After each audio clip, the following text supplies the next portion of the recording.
મરચા મોળા છે એટલે વધુ સધારા છે અને અહીં નીલી ડુંગળી ગરમ છે એટલે નાખી રાઈ એની અંદર નાખી દઉં છું ઇમસી લવિંગ લીમડો તરત બળી જાય મીઠી નાખી દીધું ને એની અંદર લીમડો નાખી દઉં ચડી જાય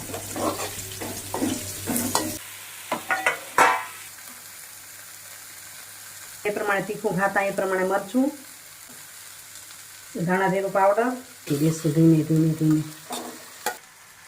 એના પર અડધું લીંબુ નીચોડી દઉં છું એનો ટેસ્ટ અલગ હોય ને આનો ટેસ્ટ પણ અલગ હોય નમસ્કાર મિત્રો કેમ છો મજામાં સ્વાગત છે તમારું મારી YouTube channel natural life with Bina પર મિત્રો સવારના વાગ્યા છે 7:45 અને પહોંચ્યા છીએ ઘરે ચાલો તમને ભગવાનના પહેલાં દર્શન કરાવી દઉં અને દિવસની શરૂઆત સારા કાર્યથી કરીએ તો ચાલો હવે કરું છું કામની અને દિવસની શરૂઆત અડધું પડધું કામ કરી ગઈ છું તમને હમણાં બતાવું શું કરીને ગઈ છું પહેલાં મહાદેવજીના દર્શન કરાવી દઉં તમને મહાદેવ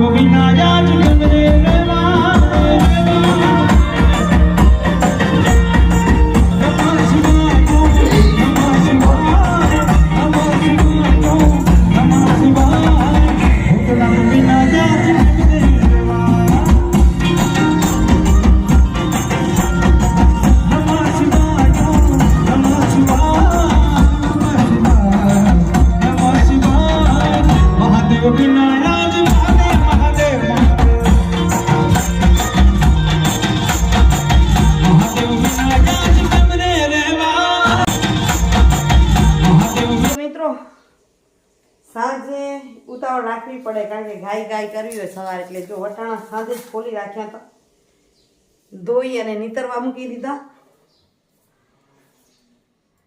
અહીં સવારે ભાત બાફી ગઈ છું બોઇલ કરી ગઈ છું મંદિરે ગઈએ પહેલાં અને એની અંદર વટાણા નાખી દીધા છે ઘણીવાર હું ગાજરને પણ નાખી દઉં જે તાકી ખાલી વઘાર કરવો રહે ગાજર કે બટેટું કે નાખી દઉં પણ આજે કાંઈ નથી નાખ્યું ખાલી ભાત નમક અને વટાણા નાખીને બાફ્યા છે ચાલો હવે એને કેવી રીતે વઘાર કરી છે કરી તમારી સાથે દર વખતે કાંઈક થોડુંક અલગ કરતા જઈએ તો ટેસ્ટમાં થોડોક ફરી જાય ને ચાલો તો બનાવી લઈએ વઘારેલા ભાત અને એમાં આજે કઈ રીતે બનાવીએ છીએ કરીએ તો લગભગ તૈયારી થઈ ગઈ છે અને વઘારીએ એટલે જ સવાર ઉતાવળમાં ન કરીએ કેમ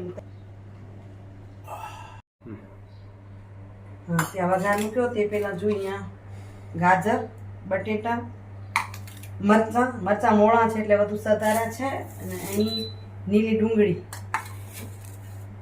અને એની સાથે આ ટમેટા તો સુધારી રાખ્યું છે તજ લવિંગ સિંગદાણાને પહેલાં આપણે આમાં તળી લઈએ તેલમાં કલર પણ ફરી ગયો ને અવાજ કરે છે એટલે આમ તો જમીએ ત્યારે ઉપર લઈએ પણ અમે ટિફિનમાં લઈ જવું છે એટલે પહેલેથી જ નખાશે એટલે ભાત પર જ આમ કાઢી મૂકી દઉં આમ તળાઈ જાય એટલે ક્રિસ્પી થઈ જાય મસ્ત એનો ટેસ્ટ બહુ જોરદાર થાય છે તેલ ગરમ છે એટલે નાખીએ રાઈ એને નાખ્યા તજ લવિંગ રાઈ છૂટી જોવા આવે ને એથી પહેલાં જ આપણે જીરું નાખી દઈએ અને નાખી દઈએ એની પર હિંગ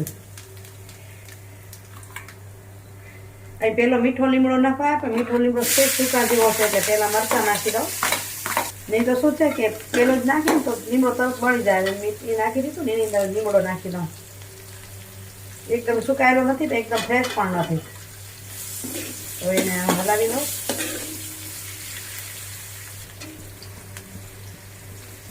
મરચાં થોડાક શેકાઈ જાય એટલે નાખી દઉં બટેટા કારણ કે ભાઈ બટેટાને એમાં તેલમાં ચડાવવાનું છે આપણને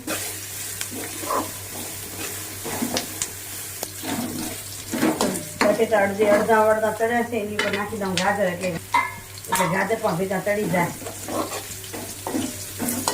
મિક્સ કરી અને ભાતમાં મીઠું નાખ્યું છે એટલે થોડુંક સ્વાદ અનુસાર નમક નાખી દઈએ અને હલાવી નમક નાખવાથી જલ્દી ચડી જાય બે રીતે બસ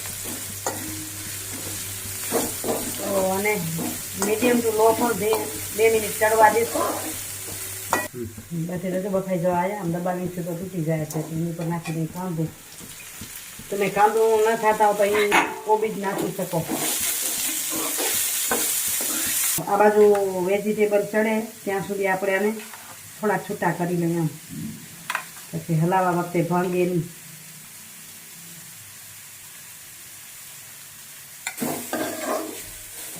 કાંદું ચડી ગયું. હવે નાખી દઉં ટમેટો અને એકાદ મિનિટ ચડવા દઈશું તાકી એક સરખો રસ થઈ જાય. જો 1 મિનિટ પછી ચડાવીશું તો બધું જ વેજીટેબલ થોડુંક રસદાર થઈ ગયું ટમેટાના કારણે.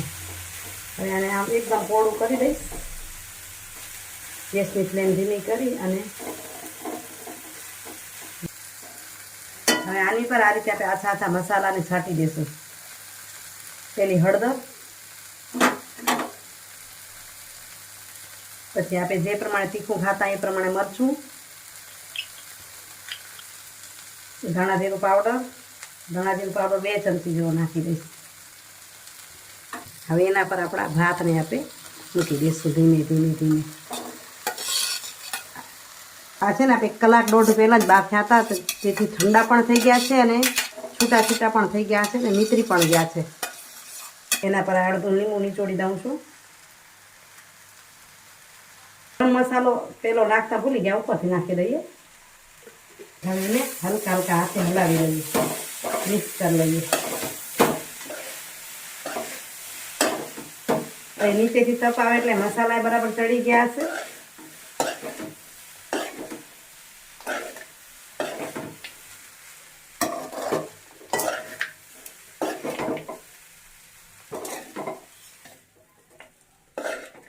તો જો થઈ ગયા તૈયાર આપણા પુલાવ ભાત.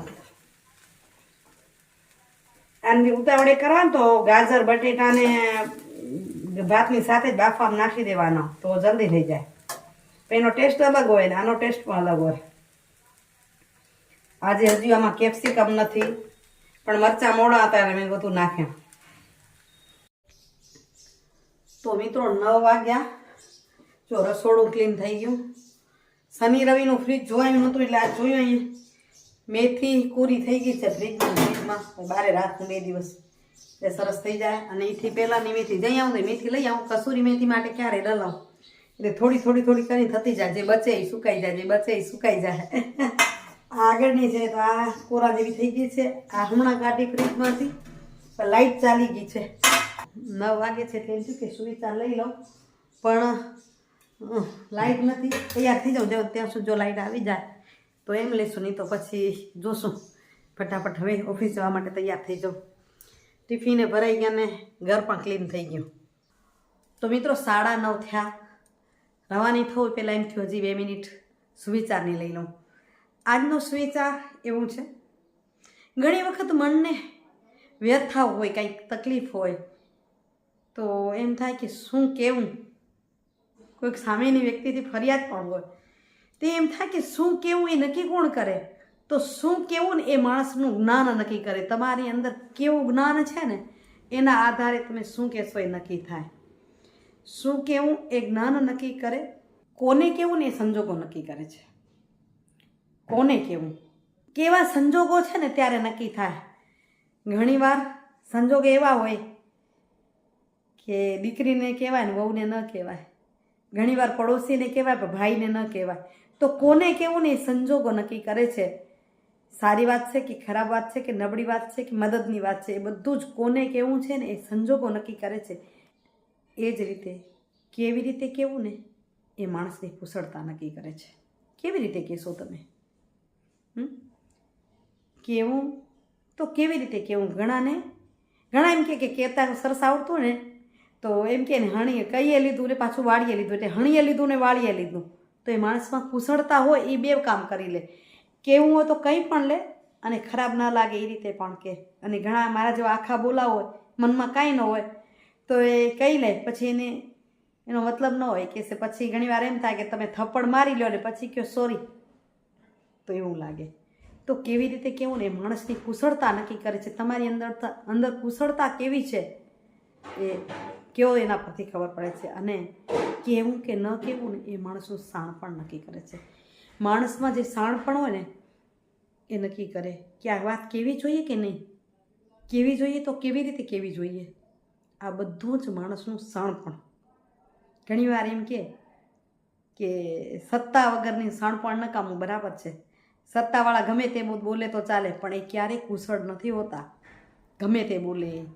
અને શાણપણથી જો સત્તા હોય અને પોતામાં જો શાણપણ હોય તો એ પ્રેમ અને લાગણીભર્યું વાતાવરણ લાગે છે. બાકી તો આ દુનિયા એવી છે, જો તમારામાં સ્વાર્થ નહીં હોય અને શરીરમાં શ્વાસ નહીં હોય, આ બે વસ્તુ નહીં હોય તો કોઈ તમને બોલાવશે પણ નહીં અને તમને કોઈ પૂછશે પણ નહીં. જરૂરી એ છે કે સામેની વ્યક્તિને કાં સ્વાર્થ છે તમારી સાથે ને કાં શરીર તમારામાં શ્વાસ છે, તો જ તમે કોઈના સાથે જોડાયેલા છો. ચાલો મિત્રો, હું જલ્દી હવે નીકળું છું, કારણ કે 9:30 ને ઉપર 5 થવા આવી છે. 25 મિનિટ છે મારી પાસે, પણ મને તે પહેલાં ઓફિસે પહોંચવું પડશે. સાહેબ નીકળી ગયા છે ને ત્યારે મને થોડુંક અઘરું હોય, પણ ભગવાનની કૃપાથી કાંક ને કાંક મળી જાય અને સમયસર રોજ પહોંચું છું. આજ પણ પહોંચી જઈશ. તો ઓફિસેથી અમારી સાથે અમારા સોસાયટીમાં રહેશે જયભાઈની સાથે ગઈ હું આશાપુરા માતાજીના દર્શને. તો માતાજીના અહીં દર્શન કરી અને અહીંયા જો સત્સંગમાં સરસ માતાજીના ગરબા ગાતું હતું, સાંભળી શકો છો તમે. અને આખું સંકુલ તમને બતાવી દઈશું. 2 વર્ષ પહેલાં મેં આનો પૂરો વિડીયો આપ્યો હતો, તો અત્યારે થોડીક ઝલક બતાવી, જોઈ લો. અને મા આશાપુરાના દર્શન અંદરથી તો મને ડર લાગ્યો અને ભીડ પણ બહુ હતી કે કદાચ ના પાડે તો, પણ બહારનું દર્શન તમને બતાવી દઈશું. મા આશાપુરાના દર્શન પણ તમને આમાં કરાવીશું.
દર મંગળવારે સરસ મજાની ભીડ હોય છે. અહીંયા મેળા જેવો માહોલ હોય.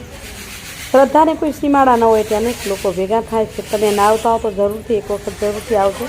મંદિર સરસ દર્શન લાયક છે, જોવા લાયક છે.